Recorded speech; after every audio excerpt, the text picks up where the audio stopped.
күн, құрметті көрермендер. Бүгін біз жаңа форматтағы жүректен жүрекке жол табатын ұстазға тағзым атты студиялық кездесу кешін бастағалы отырмыз. Ұстаз ол жай ғана мамандық емес, ол өмірлік миссия. Ұстаздық жүрекпен оқушының, шәкірттің жүрегіне жол табу. Бүгін біздің студиямыздың төрінде өмірін білімге арнаған, сан шәкірттің шамшырағын жаға білген, спорт саласында өзін де, шәкірттерін де халықаралық, республикалық деңгейлерде танылып жүрген шебер ұстазымыз Сыздықов Азамат Сәбитұлын шақырып отырмыз. Қош келдіңіз. Ұстаз, бұл сөздің өзінде мейірім бар, бұл сөздің өзінде үміт бар. Біз үшін ұстаз тек білім берген жан ғана емес, өмірге бағыт сілтеген тұлға. Бүгін біз ұстазымызбен сырласамыз, естеліктермен бөлісеміз, жүрекке жетер әңгіме өрбітеміз. Олай болса, алғашқы сұрағымызды бастасақ, ұстаздық жол жүректің таңдауындағы мамандық деп жатамыз. Осы мамандыққа қалай келдіңіз? Бұл мамандыққа мен 2002 жылы мектеп бітіре сала келдім.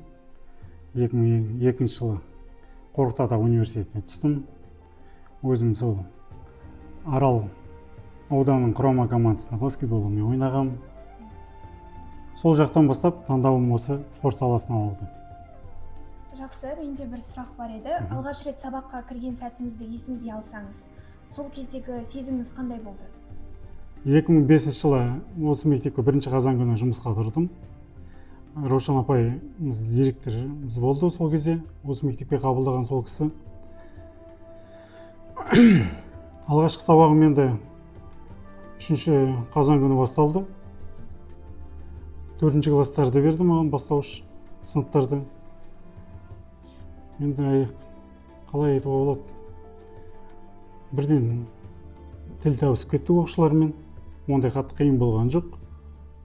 Аз уақыттың ішінде көп естеліктерді еске түсіріп үлгердік. Десе де келесі сұрағым, бүгінгі шәкірттермен сіздің оқушы кезіңіздегі шәкірттердің айырмашылығы бар деп ойлайсыз ба? Бар болса қандай?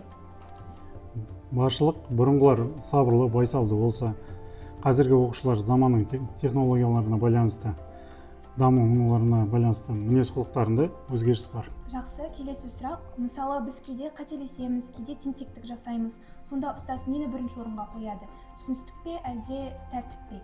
Бірінші кезекте енді әрине тәртіп, бірақ тәртіппен қоса мейірімде болу керек. Оқушыларға шамалы түсіністік таныту керек дегендей.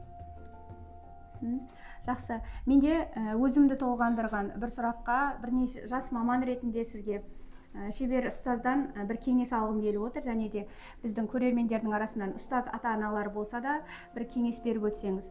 Отбасындағы әке рөлі мен мектептегі ұстаз рөлінде қалай қатар алып жүруге болады?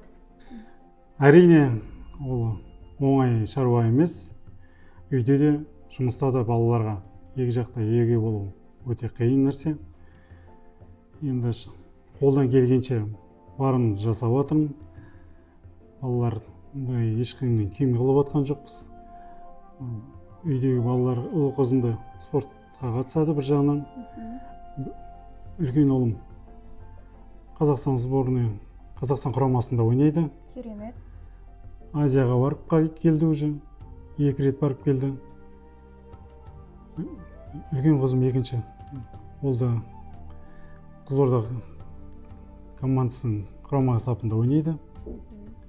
Қазақстан чемпиондары бірнеше дүркін. Керемет.